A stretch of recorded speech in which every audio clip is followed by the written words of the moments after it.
प्रिय भक्तों, अगर आप भी चाहते हैं कि आप शनि देव की कुदृष्टि से बचे रहें और आपको शनि देव की सिर्फ आशीर्वाद और असीम कृपा ही प्राप्त हो, तो आप इस महामंत्र का जाप अवश्य करें। इस मंत्र के नियमित 108 बार जाप करने से नकारात्मक ऊर्जा और बुरी शक्तियां समाप्त होती हैं। काला जादू, टोना टोटका और तंत्र बाधा, काला जादू, टोना टोटका और तंत्र बाधा का नाश होता है। व्यक्ति का तेज और आत्मविश्वास बढ़ता है और साथ ही शनि देव की कृपा से उसे अथाह धन की प्राप्ति होती है। इसलिए प्यारे भक्तों, आप इस महामंत्र का जाप अवश्य करें। जिस भी भक्त ने आज तक इस महामंत्र का जाप किया है, उसे सिर्फ शनि देव की असीम कृपा ही प्राप्त हुई है। इसलिए प्यारे भक्तों, आप इस महामंत्र का जाप अवश्य करें। यह मंत्र बहुत ही शक्तिशाली और प्रबल मंत्र है। इस मंत्र का प्रभाव तुरंत ही दिखाई देने लगता है और साथ ही आपका जीवन सुखद हो जाएगा। अगर आप शनि देव का आशीर्वाद प्राप्त करना चाहते हैं तो इस वीडियो को लाइक और चैनल को सब्सक्राइब जरूर कर दीजिए और कमेंट बॉक्स में जय शनि महाराज अवश्य लिख दीजिए। तो चलिए भक्तों, मंत्र का जाप करना प्रारंभ करते हैं। ओम ह्रीं सन शनैश्चराय सर्वदोष निवारणाय स्वाहा।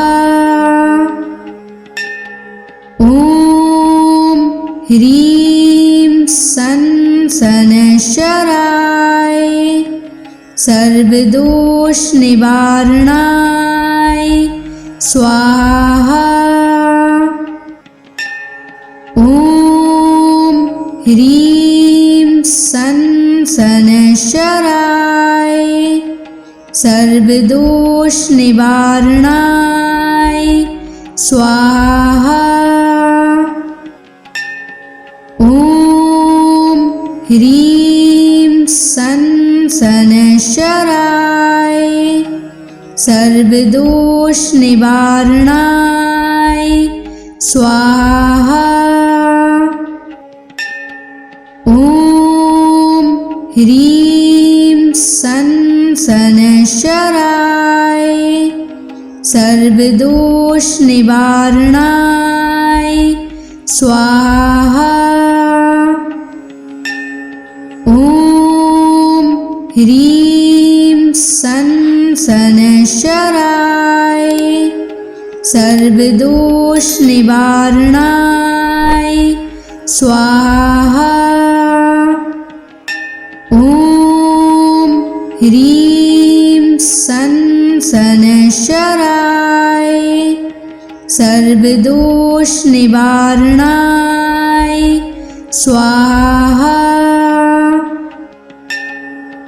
ओम ह्रीं सन शनैश्चराय सर्वदोष निवारणाय स्वाहा। ओम ह्रीं सन शनैश्चराय सर्वदोष निवारणाय स्वाहा। ओम ह्रीं सन शनैश्चराय सर्वदोष निवारणाय स्वाहा। ओम ह्रीं सन शनैश्चराय सर्वदोष निवारणाय स्वाहा। ओम ह्रीं सन शनैश्चराय सर्वदोष निवारणाय स्वाहा। ओम ह्रीं सन शनैश्चराय सर्वदोष निवारणाय स्वाहा। ओम ह्रीं सन शनैश्चराय सर्वदोष निवारणाय स्वाहा। ॐ ह्रीं सन् शनैश्चराय सर्वदोषनिवारणाय स्वाहा। ॐ ह्रीं सन् शनैश्चराय सर्वदोषनिवारणाय स्वाहा। ॐ ह्रीं सन् शनैश्चराय सर्वदोषनिवारणाय स्वाहा। ॐ ह्रीं सन् शनैश्चराय सर्वदोषनिवारणाय स्वाहा। ॐ ह्रीं सन् शनैश्चराय सर्वदोषनिवारणाय स्वाहा। ॐ ह्रीं सन् शनैश्चराय सर्वदोषनिवारणाय स्वाहा। ॐ ह्रीं सन् शनैश्चराय सर्वदोषनिवारणाय स्वाहा। ॐ ह्रीं सन् शनैश्चराय सर्वदोषनिवारणाय स्वाहा। ॐ ह्रीं सन् शनैश्चराय सर्वदोषनिवारणाय स्वाहा।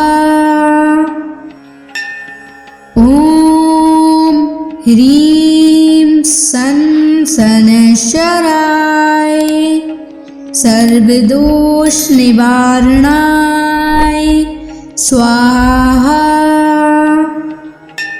ॐ ह्रीं सन् शनैश्चराय सर्वदोषनिवारणाय स्वाहा।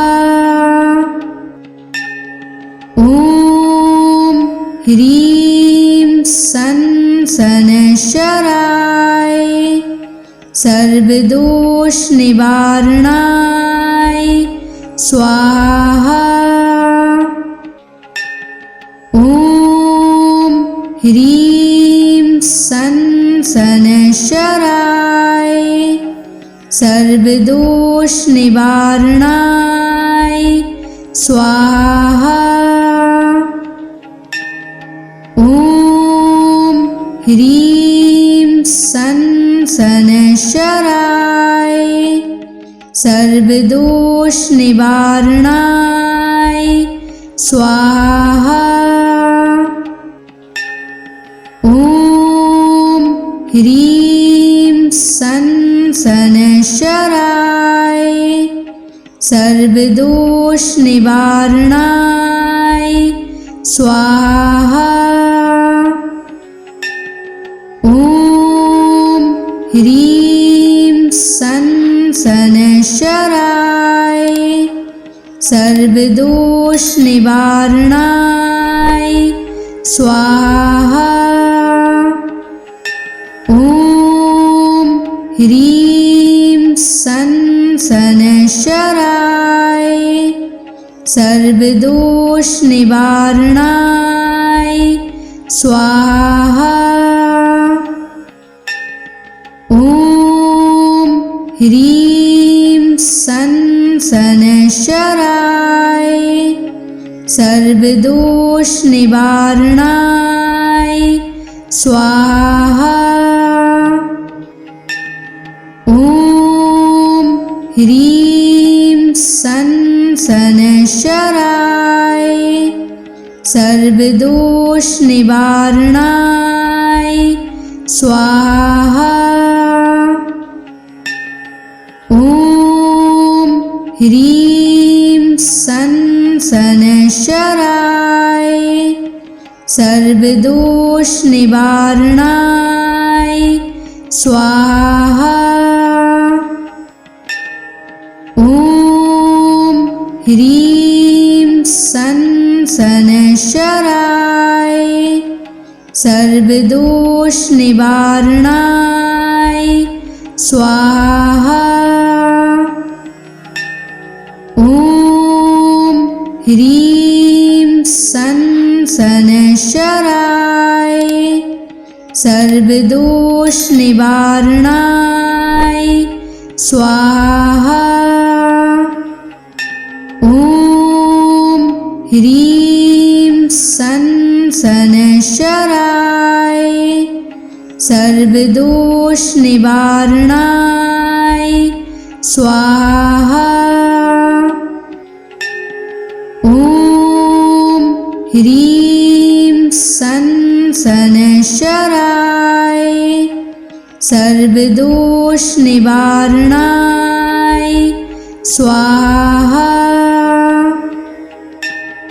ॐ ह्रीं सनशराय सर्वदोष निवारणाय स्वाहा।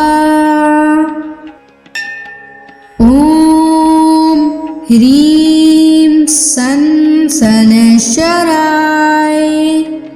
सर्वदोष निवारणाय स्वाहा। ॐ ह्रीं सनशराय सर्वदोष निवारणाय स्वाहा। ॐ ह्रीं सनशराय सर्वदोष निवारणाय स्वाहा। ॐ ह्रीं सनशराय सर्वदोष निवारणाय स्वाहा। ॐ ह्रीं सनशराय सर्वदोष निवारणाय स्वाहा। ॐ ह्रीं सनशराय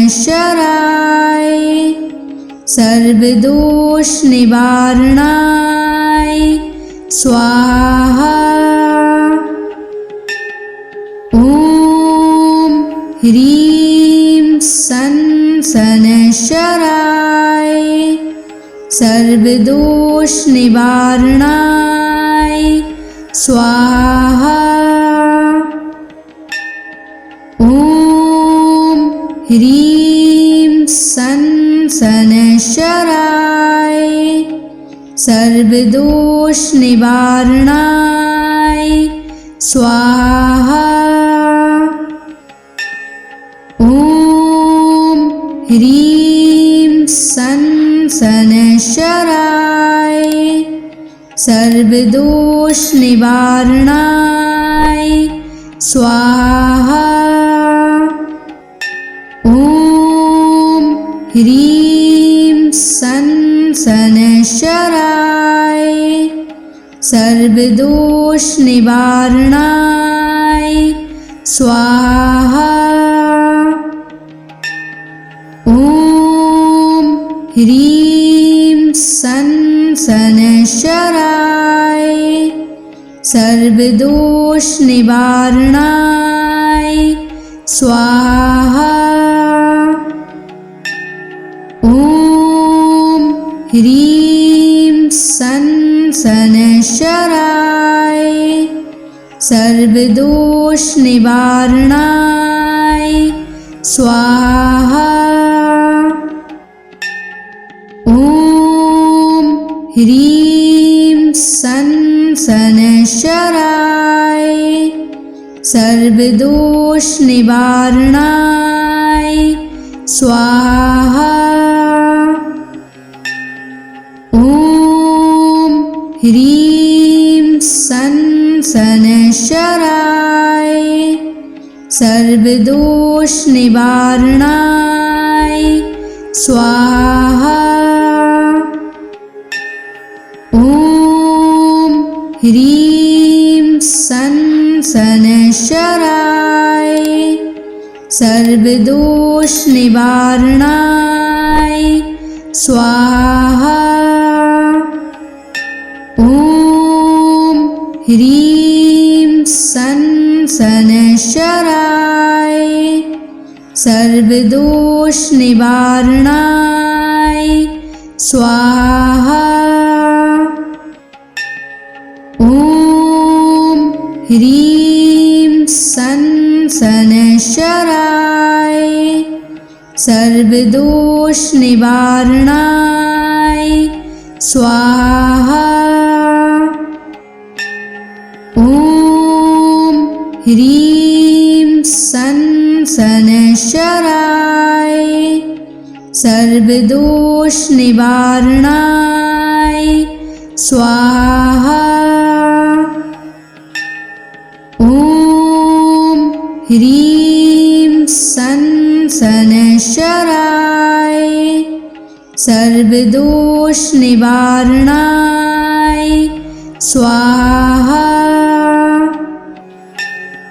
ॐ ह्रीं सन शनैश्चराय सर्वदोष निवारणाय स्वाहा।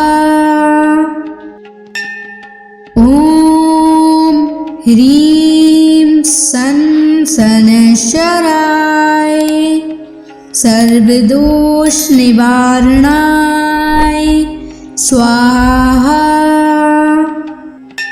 ॐ ह्रीं सन शनैश्चराय सर्वदोष निवारणाय स्वाहा।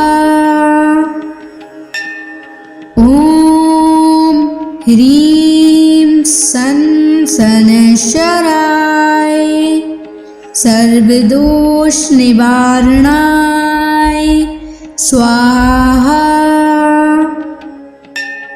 ॐ ह्रीं सन शनैश्चराय सर्वदोष निवारणाय स्वाहा। ॐ ह्रीं सन शनैश्चराय सर्वदोष निवारणाय स्वाहा। ॐ ह्रीं सन शनैश्चराय सर्वदोष निवारणाय स्वाहा। ॐ ह्रीं सन शनैश्चराय सर्वदोष निवारणाय स्वाहा। ॐ ह्रीं सन शनैश्चराय सर्वदोष निवारणाय स्वाहा। ॐ ह्रीं सन शनैश्चराय सर्वदोष निवारणाय स्वाहा। ॐ ह्रीं सन शनैश्चराय सर्वदोष निवारणाय स्वाहा। ॐ ह्रीं सन शनैश्चराय सर्वदोष निवारणाय स्वाहा। ॐ ह्रीं सन् शनैश्चराय सर्वदोषनिवारणाय स्वाहा। ॐ ह्रीं सन् शनैश्चराय सर्वदोषनिवारणाय स्वाहा। ॐ ह्रीं सन् शनैश्चराय सर्वदोषनिवारणाय स्वाहा। ॐ ह्रीं सन् शनैश्चराय सर्वदोषनिवारणाय स्वाहा। ॐ ह्रीं सन् शनैश्चराय सर्वदोषनिवारणाय स्वाहा। ॐ ह्रीं सन् शनैश्चराय सर्वदोषनिवारणाय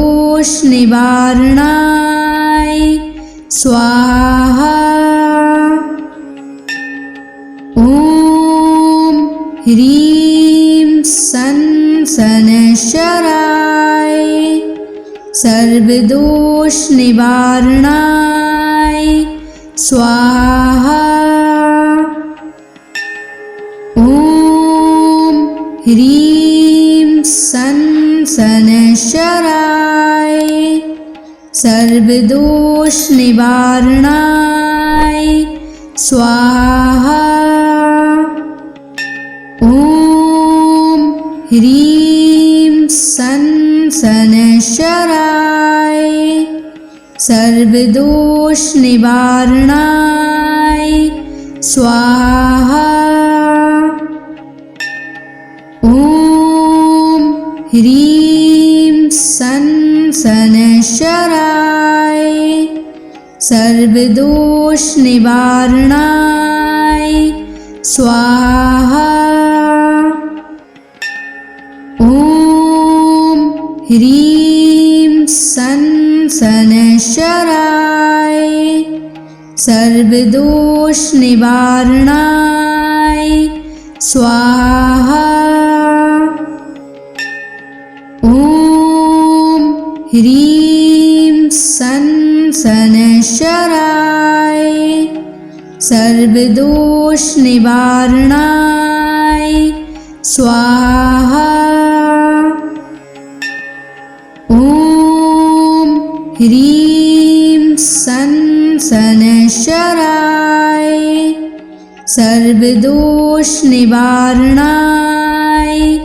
स्वाहा। ॐ ह्रीं सन् शनैश्चराय सर्वदोषनिवारणाय स्वाहा। ॐ ह्रीं सन् शनैश्चराय सर्वदोषनिवारणाय स्वाहा। ॐ ह्रीं सन् शनैश्चराय सर्वदोषनिवारणाय स्वाहा। ॐ ह्रीं सन् शनैश्चराय सर्वदोषनिवारणाय स्वाहा। ॐ ह्रीं सन् शनैश्चराय सर्वदोषनिवारणाय स्वाहा। ॐ ह्रीं सन् शनैश्चराय सर्वदोष निवारणाय स्वाहा। ॐ ह्रीं सन् शनैश्चराय सर्वदोष निवारणाय स्वाहा। ॐ ह्रीं सन् शनैश्चराय सर्वदोष निवारणाय स्वाहा। ॐ ह्रीं सन् शनैश्चराय सर्वदोष निवारणाय स्वाहा। ॐ ह्रीं सन् शनैश्चराय सर्वदोष निवारणाय स्वाहा।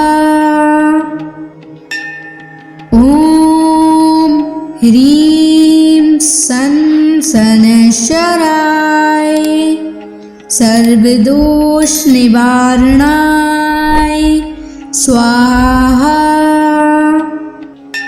ॐ ह्रीं सन् शनैश्चराय सर्वदोष निवारणाय स्वाहा।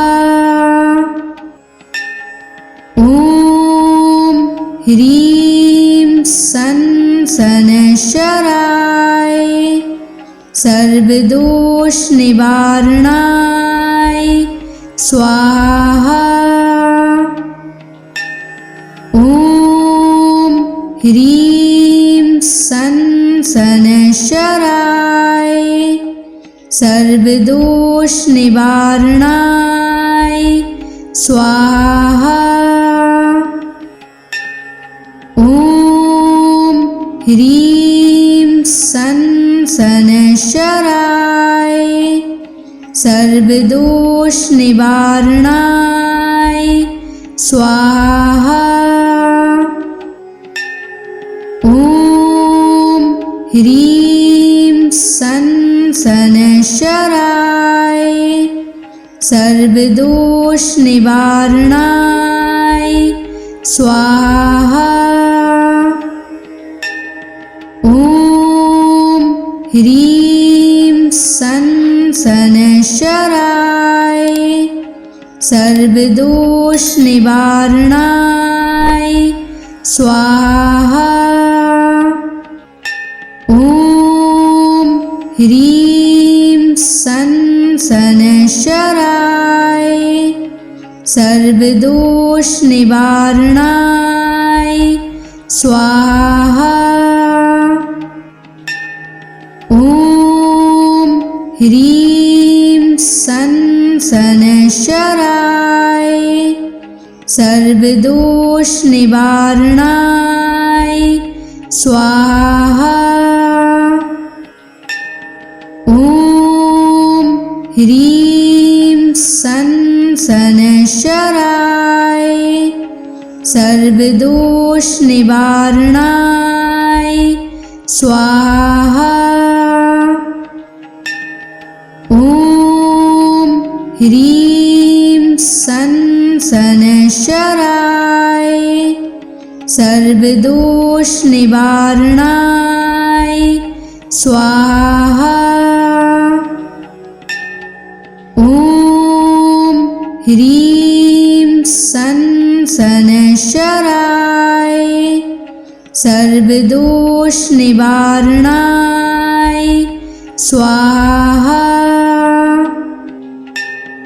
ॐ ह्रीं सन् शनैश्चराय सर्वदोष निवारणाय स्वाहा।